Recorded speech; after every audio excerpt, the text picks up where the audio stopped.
Hi ಎಲ್ರಿಗೂ ನಮಸ್ಕಾರ. ಎಲ್ಲರೂ ಆರೋಗ್ಯವಾಗಿ ಖುಷಿಯಾಗಿದ್ದೀರಾ ಅಂತ ಅಂದ್ಕೊಳ್ತೀನಿ.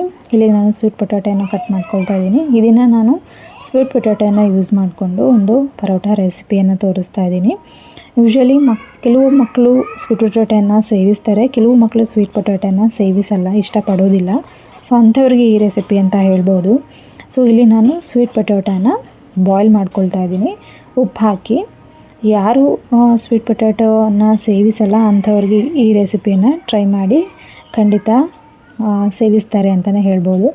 ಸ್ವೀಟ್ ಪೊಟ್ಯಾಟೋನ ನೀವು ಸ್ಟೀಮ್ ಕೂಡ ಮಾಡ್ಕೊಳ್ಬೋದು. ಸ್ಟೀಮ್ ಮಾಡ್ಕೊಂಡಾಗ ನನಗೆ ಯೂಶ್ವಲಿ ಸ್ವಲ್ಪ ಡ್ರೈ ಅನಿಸುತ್ತೆ. ಸೊ ಹಾಗಾಗಿ ನಾನು ಸಾಫ್ಟಾಗಿ ಬಾಯ್ಲ್ ಮಾಡ್ಕೊಳ್ತಾ ಇದ್ದೀನಿ. ಇಲ್ಲಿ ಬಾಯ್ಲ್ ಮಾಡ್ಕೊಂಡಿರೋ ಸ್ವೀಟ್ ಪೊಟ್ಯಾಟೋನ ಸಿಪ್ಪೆನ ತೆಗೆದು ಕೈಯಲ್ಲೇ ಸ್ಮ್ಯಾಶ್ ಮಾಡ್ಕೊಳ್ತೀನಿ. ಸ್ವೀಟ್ ಪೊಟ್ಯಾಟೊ ಮಕ್ಕಳಲ್ಲಿ ಸ್ಪೆಷಲಿ ಇಮ್ಯುನಿಟಿನ ಜಾಸ್ತಿ ಮಾಡಲಿಕ್ಕೆ ಒಂದು ಸೂಪರ್ ಫುಡ್ ಅಂತಲೇ ಹೇಳ್ಬೋದು.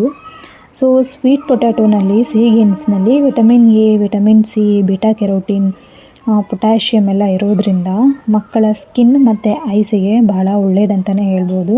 ಮತ್ತು ವಿಟಮಿನ್ ಎ ಮತ್ತು ವಿಟಮಿನ್ ಸಿ ಇರೋದ್ರಿಂದ ಇಮ್ಯುನಿಟಿಯನ್ನು ಬೂಸ್ಟ್ ಮಾಡಲಿಕ್ಕೆ ಬಹಳ ಸಹಾಯಕಾರಿ ಅಂತಲೇ ಹೇಳ್ಬೋದು. ಇನ್ನು ಫೈಬರ್ ಎಲ್ಲ ಇರೋದ್ರಿಂದ ಡೈಜೆಷನ್ ಇಂಪ್ರೂವ್ ಮಾಡುತ್ತೆ, ಡೈಜೆಸ್ಟಿವ್ ಹೆಲ್ತನ್ನು ಇಂಪ್ರೂವ್ ಮಾಡುತ್ತೆ. ಸೊ ಹಾಗಾಗಿ ಸ್ವೀಟ್ ಪೊಟ್ಯಾಟೊ ಒಂದು ಮಕ್ಕಳಿಗೆ ಸೂಪರ್ ಫುಡ್ ಅಂತಲೇ ಹೇಳ್ಬೋದು. ಸೊ ಇಲ್ಲಿ ನಾನು ಬೇಸಿಕ್ ಮಸಾಲೆ ಪದಾರ್ಥಗಳನ್ನು ಆ್ಯಡ್ ಮಾಡ್ಕೊಳ್ತಾ ಇದ್ದೀನಿ. ಜೀರಾ ಪೌಡರ್ ಹಾಕ್ಕೊಳ್ತಾ ಇದ್ದೀನಿ, ಸ್ವಲ್ಪ ಗರಂ ಮಸಾಲ ಮತ್ತು ಪೆಪ್ಪರ್, ಇದಿಷ್ಟನ್ನು ಹಾಕಿ ಒಂದು ಸಾಫ್ಟ್ ಡೋ ಥರ ಮಾಡ್ಕೊಳ್ತೀನಿ.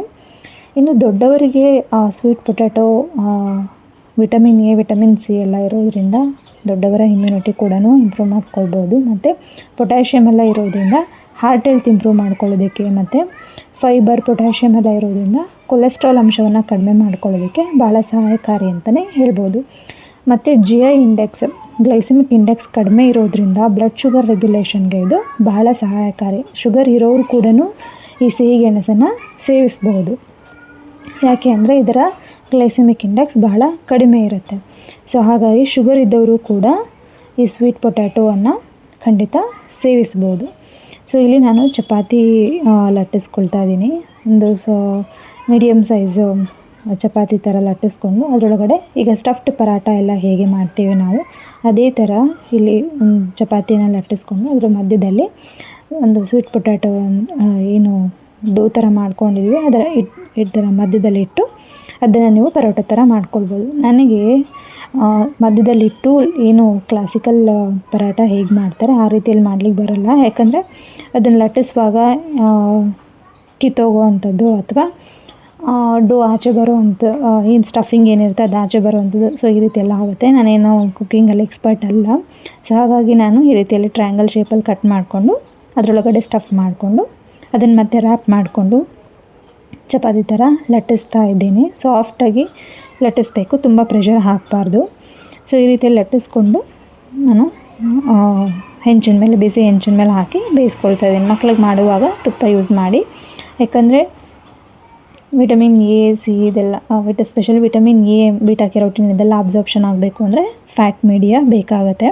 ಯಾಕಂದರೆ ಫ್ಯಾಟ್ ಡಿಸಾಲ್ವಬಲ್ ವಿಟಮಿನ್ ಆಗಿರೋದ್ರಿಂದ ನಮಗೆ ಫ್ಯಾಟ್ ಜೊತೆ ಪೇರ್ ಮಾಡಿದಾಗ ಅದರ ಅಬ್ಸಾರ್ಪ್ಷನ್ ನಮ್ಗೆ ಬೇಕಾಗಿರೋಂಥ ವೈಟಮಿನ್ಸ್ ಅಬ್ಸಾರ್ಪ್ಷನಿಗೆ ಹೆಲ್ಪ್ ಮಾಡುತ್ತೆ. ಸೊ ಹಾಗಾಗಿ ಮಕ್ಕಳಿಗೆ ಕೊಡುವಾಗ ತುಪ್ಪ ಹಾಕಿ ಸರ್ವ್ ಮಾಡೋದ್ರಿಂದ ನಾವು ಕೊಡ್ತಿರೋಂಥ ಪರ್ಪಸ್ ಕೂಡ ಸರ್ವ್ ಆಗುತ್ತೆ. ಸೊ ಈ ರೀತಿಯಲ್ಲಿ ಮಾಡ್ಕೊಳ್ಳೋದ್ರಿಂದ ಮಕ್ಕಳು ಖಂಡಿತವಾಗ್ಲೂ ಇದನ್ನು ಬೇಡ ಅಂತ ಹೇಳೋಕ್ಕೆ ಚಾನ್ಸೇ ಇಲ್ಲ. ಸೊ ಇದೇ ವಿಡಿಯೋದಲ್ಲಿ ನನ್ನ ಮಗನೂ ಕೂಡ ಟೇಸ್ಟ್ ಮಾಡಿ ಅವನ ಎಕ್ಸ್ಪ್ರೆಷನ್ ಕೊಡ್ತಾನೆ. You can just see. So ಈ ರೀತಿಯಲ್ಲಿ ಮಕ್ಕಳು ಯಾವಾಗ ಕೆಲವೊಂದು ಆರೋಗ್ಯಕರವಾದ ಕೆಲವೊಂದು ಪದಾರ್ಥಗಳನ್ನು ಸೇವಿಸಲ್ಲ, ಈ ರೀತಿಯಲ್ಲಿ ಕೆಲವೊಂದು ಟ್ವಿಸ್ಟ್ಗಳನ್ನು ಮಾಡಿ ನಾವು ತಾಯಂದಿರು ಮಕ್ಕಳಿಗೆ ಕೊಡಬೇಕಾಗತ್ತೆ. ಸೊ ಈ ರೀತಿಯಲ್ಲಿ ಕೊಡೋದ್ರಿಂದ ಮಕ್ಕಳ ಇಮ್ಯುನಿಟಿ, ಅವರ ಆರೋಗ್ಯ ಸುಧಾರಿಸ್ಕೊಳ್ಳೋದಕ್ಕೆ ಹೆಲ್ಪ್ ಆಗುತ್ತೆ. ಇನ್ನು ಮಕ್ಕಳಲ್ಲಿ ಇಮ್ಯುನಿಟಿ ಜಾಸ್ತಿ ಮಾಡಲಿಕ್ಕೆ ನಿಮಗೇನಾದರೂ ಟಿಪ್ಸ್ ಏನಾದರೂ ಬೇಕಿತ್ತು ಅಂತಂದರೆ ಕಮೆಂಟ್ಸ್ ಬಾಕ್ಸ್ನಲ್ಲಿ ತಿಳಿಸಿ. ಖಂಡಿತವಾಗ್ಲೂ ಅದ್ರ ಬಗ್ಗೆ ಒಂದು ವಿಡಿಯೋ ಮಾಡಿ ತಿಳಿಸ್ತೀನಿ. ಯಾಕಂದರೆ ನಾನು ಕೂಡ ನನ್ನ ಮಗನ ಇಮ್ಯುನಿಟಿಯನ್ನು ಹೇಗೆ ಇಂಪ್ರೂವ್ ಮಾಡಿದೆ ಅಂತ ನಿಮಗೆ ಖಂಡಿತವಾಗ್ಲೂ ತಿಳಿಸ್ಕೊಡ್ತೀನಿ. ಸೊ ಟೇಸ್ಟ್ ಮಾಡಿ. ನನ್ನ ಮಗ ಈಗ ಹೇಳ್ತಾನೆ ಹೇಗಿದೆ ಅಂತ ಹೇಳಿ.